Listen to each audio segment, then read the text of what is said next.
This is If My People Bible reading part 210. We are in the book of Acts, and we left you last at chapter 15 towards the end.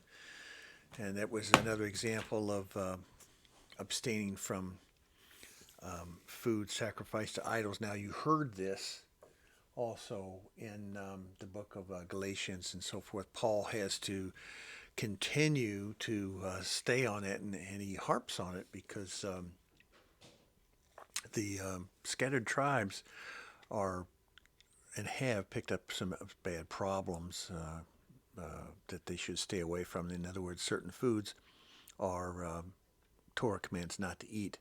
And we tell you these days it's very easy to understand. In those days, it was a little difficult. You had to stay on it and stay on it and stay on it. And these days, you know not to eat things that filter things. So any animal that eats dead animals is designed by Yahweh to keep the earth cleansed, so we don't have to be on vaccines and we're not sick all the time.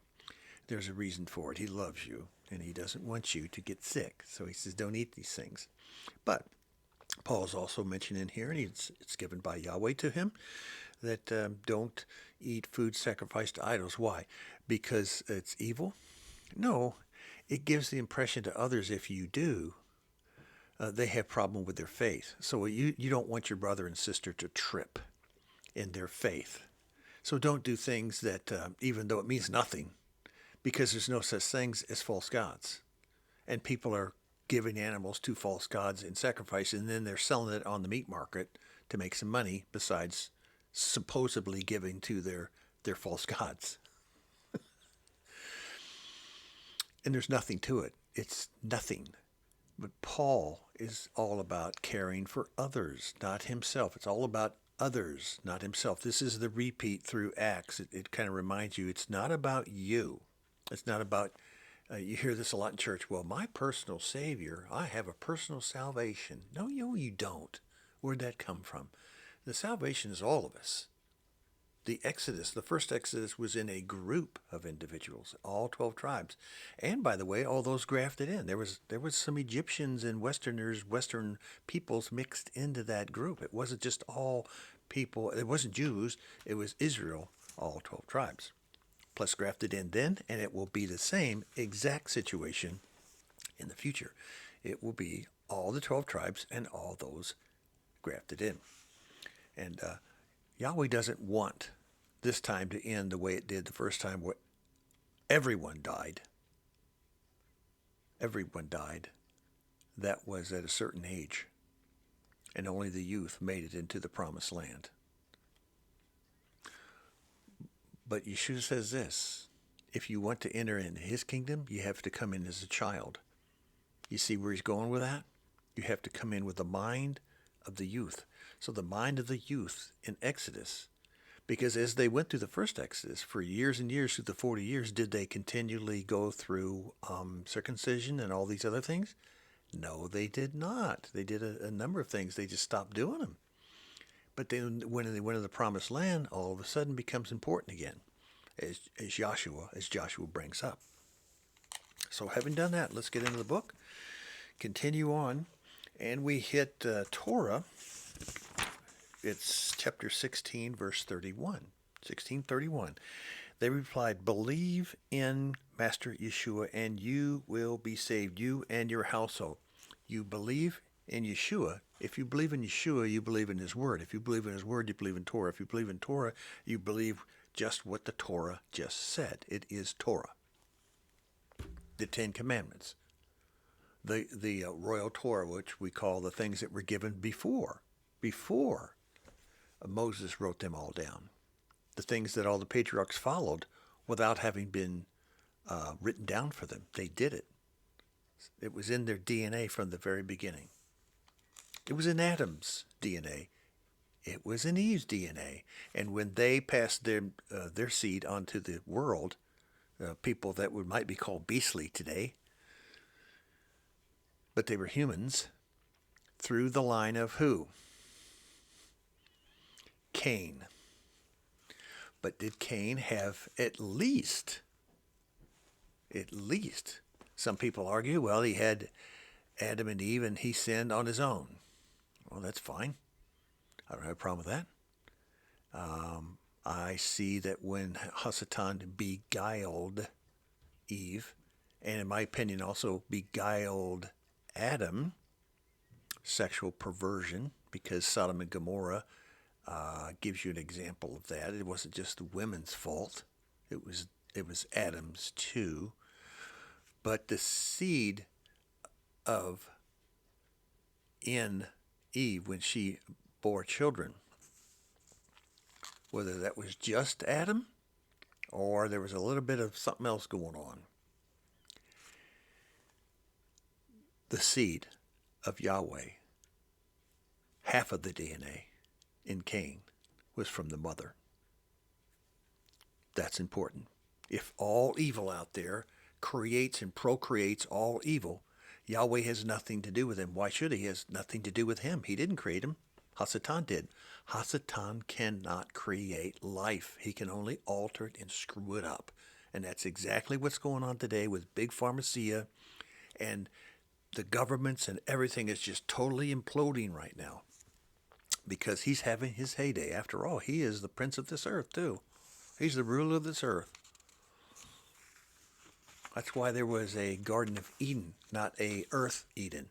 It was a Garden of Eden on Earth. A very small area, but sure enough, Hasatan had to have that too. He probably did it by stealing election votes on that too. All right. Yeah, I'll stop there. Chapter 17. This has to do with when they had passed through, now they're traveling through Amphipolis and Apollonia. They came to Thessalonica where there was a Jewish synagogue. As was his custom, doesn't mean Torah, custom. Read it carefully, just exactly what it says. Don't read anything into it. Paul went into the synagogue, and there on 3 Shabbat days, which means 3 weeks. A day of Shabbat is a week long. He stayed 3 weeks, in other words. Now, is that normal? No, he stayed longer than normal on that one.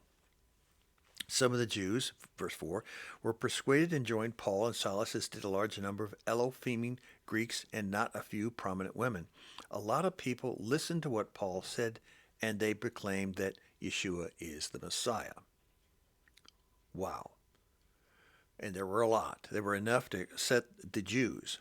Verse 6, but the Jews were jealous. So now when you read the word Jews in the Bible, does it come out reading good every time? No. When Israel, it's up and down, up and down, up and down. With Jews, it's usually bad news. The Jews are talking about are the ones that not very Elohimly. So they rounded up some bad characters. Well, that wasn't too hard to do. It's not hard to do these days either. From the marketplace, formed a mob and started a riot in the city. Well, they just got on their Twitter account and off they went. They rushed to Jason's house in search of Paul and Silas in order to bring them out to the crowd to get them. Now, that's the kind of people we're supposed to be listening to, huh? So the Jews are the ones that we're supposed to be listening to on what to do for our weekly portions. My ever-loving, beautiful friends in Hebrew Roots who really love to get down in on stuff, sometimes they go a little too far. And as my brother would say, he put out many books about Paul. And a lot of that stuff they won't read because some of them don't believe in that Paul stuff. They don't want Paul in the Bible. There's a big, huge problem. So you can only say so much to those. If they don't get the Ruach speaking to them, they're never going to get it. Here we go as a perfect example. So if you want to know what to do, we told you. Read this Bible from beginning to end, and we're showing you the order it is. Now that you're seeing the order it is, this book of Acts, doesn't it fit perfectly where it is now? Because it's explaining all that stuff that happened on these other 14 books before you got there. It makes a ton of sense. Verse 30 in chapter 17. In the past, Elohim overlooked such ignorance, but now he commands all people everywhere. Now that's a huge one. That's a Torah command. The whole world now, because of ignorance. But now he commands all people everywhere to repent. Even Paul said, hey, these people that did this and did that, they were ignorant. Was Paul ignorant when he went after the believers, the disciples? When he was approving Stephen's murder? Absolutely, he was ignorant. He was as smart as can be. He was genius. Yet he was as ignorant as could be, and it was right in front of him the whole time. Why? Because when Yeshua gave him the old covenant, which was written by him during those 3 years, Paul was able to understand, because Paul didn't read any other. He didn't read Matthew, Mark, and Luke, and John, and Acts, and he didn't have any of that. But the book of Acts you're starting to read here, where he did pick up on it towards the end of Acts, you'll see that. It says, hey, get this book and get that book. I'd like to read these things.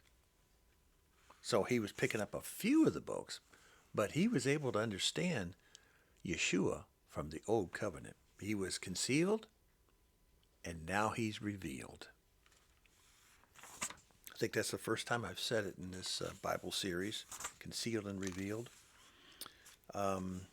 Chapter 20. Where are we at here? Got time. Chapter 20, verse 28. Keep watch over yourselves and all of the flock of which Ruach HaKodesh has made you overseers. Sheep are overseers. You are watching this because you are a overseer. You're a sheep.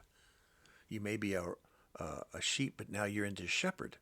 You're a sheep that moved to a shepherd. You went from the milk to the meat of the word. Be shepherds. Here you're being called right here. You are. I've been told by other teachers that you can't use the word shepherd until Jesus comes and makes you a shepherd. What did I just read? And it's Torah. Be shepherds of the assembly of Yahweh, which he bought with his own blood. Wow. Verse 25 and 21. Chapter 21, verse 25. As for Gentile believers, we have written to them our decision that they should abstain from food sacrificed to idols, fourth time, from blood and from the meat of strangled animals and from sexual immorality. Doesn't say anything about pigs and doesn't say bacon and doesn't say any of that, does it? Paul has to already start now. He's starting to defend himself. Peter has gone through having to defend himself as we move through the book of Acts. And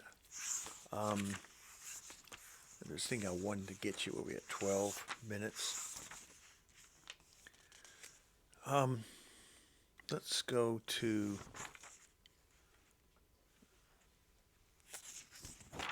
all right, there it is. Let's go to chapter 22, verse 17. When I returned to Jerusalem, was praying to the temple, I fell into a trance, and I saw a master speaking. Quick, he said to me, leave Jerusalem immediately, because they will not accept your testimony about me. It's time for Paul to leave. Master, I replied, these men know that I went to one synagogue to another to imprison and beat those who believe in you. He was a bad dude back in those days. And when the blood of your martyr Stephen was shed, I stood there giving my approval and guarding the clothes of those who were killing him. Then Master said to me, verse 21, go, and I will send you far away to the Gentiles. Now, just a note, Acts 28:28, Psalm 67:2.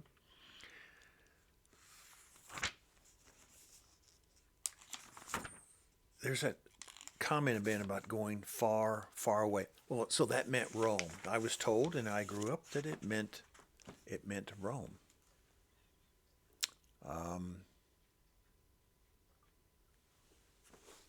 It makes sense. I don't argue with people on that. But what I'm about to read, which will end Acts, and from there, for your sake, start reading 1 Timothy. 1 Timothy. That's where it ends. So I'm going to start 1 Timothy next, but I'm going to read the last chapter of Acts, which has been left out of the books. It was written long ago. It was written long before the Bible was put together in 320 A.D. It's going to change some things. Pray about it, rightly divide the word, test everything I say, and we'll see you at the next reading. Shalom.